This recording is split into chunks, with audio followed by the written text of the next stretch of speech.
Le Grand Matin Sud Radio. Il parle sur les réseaux sociaux et maintenant sur Sud Radio. Et nous sommes ce matin avec Louis Riel, qui est prof géo, bien sûr. Oui. Et son compte Twitter, c'est Louis Riel France. Oui, on évoquait à l'instant avec Laurent Mauduit, Victor Hugo, peut-être quelques conseils de lecture. Bonjour Louis Riel, pour cet été, parce que là, on commence à préparer ces livres pour l'été. Alors, pour petits et grands, des conseils de lecture d'un prof d'histoire?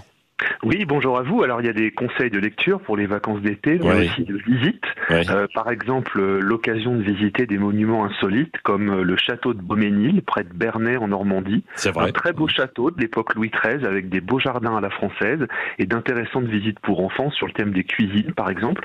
Ou bien, par exemple, des petites églises de village ou abbayes, dont certaines sont de véritables trésors, comme par exemple en Bourgogne, l'abbaye de Fontenay, en grande partie préservée, une abbaye cistercienne avec aussi un beau jardin, et pour comprendre ce qu'était la vie des moines, leurs activités de prière, le travail, le scriptorium. Et là aussi, ça enchantera également la curiosité des enfants.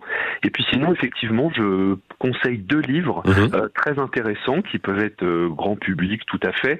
Tout d'abord, aux presses de la Renaissance, Ainsi Dieu choisit la France, de Camille Pascal. C'est un livre qui raconte, en prenant pour titre les paroles du pape Grégoire IX à Saint-Louis en 1239, comment du baptême de Clovis jusqu'à Louis XVI s'est instauré ce lien privilégié entre les rois de France et l'Église catholique. Et puis je conseille aussi aux éditions Fayard cette histoire de la France d'un historien que j'aime beaucoup, Jean-Christian Petit-Fils, et qui raconte de quelle façon s'est construit notre pays depuis le partage de Verdun de 843, avec le mouvement des idées, des mentalités et tous les piliers fondateurs de la culture française.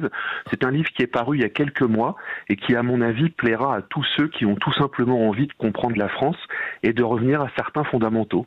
Voilà, sur ce, je souhaite à tous les auditeurs de Sud Radio et à toute votre équipe un très bon été.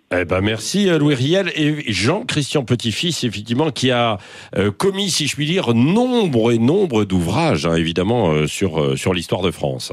Et sur l'histoire des rois, me semble-t-il, en fait, aussi. Exactement, il a écrit plusieurs biographies, Louis XIV, Louis XV, Louis XVI, et il est toujours très agréable à lire, et l'été est l'occasion de se replonger dans ses livres. Bien sûr, donc voilà, vous pouvez emmener ces 2 livres, notamment, et pendant vos vacances, c'est toujours bien on se pose. Et c'est très bon pour le cerveau, en plus, c'est pour la mémoire de lire. Exactement. Non mais c'est vrai, et puis de se poser, de se plonger dans un autre univers à travers des livres d'histoire, par exemple. Absolument. Il y a des romans, on vous en a beaucoup parlé en courant de ce mois de juin, on vous en parlera encore cet été, mais les livres d'histoire aussi nous ramènent et permettent aussi de mettre un peu parfois les choses en perspective. Dans une période où tout s'accélère, où on ne vit qu'à travers les réseaux sociaux, sous le coup de l'émotion, ça fait du bien de prendre un petit peu de distance comme ça. C'est bien dans les dîners, vous apprenez des choses, vous partagez dans les dîners. Avec vos enfants, en famille. C'est vrai. Vous échangez sur l'histoire, sur les choses. Longs dîners du soir. Ça crée des sujets de conversation, c'est bien. Bon, très bien. Enfin, je dis ça, je dis rien, après vous faites ce que vous voulez. Mais Non, mais je suis d'accord. Oui, mais de toute façon, le principe, c'est que vous soyez toujours d'accord avec moi. Ça, c'est le principe. Je n'ai pas le choix.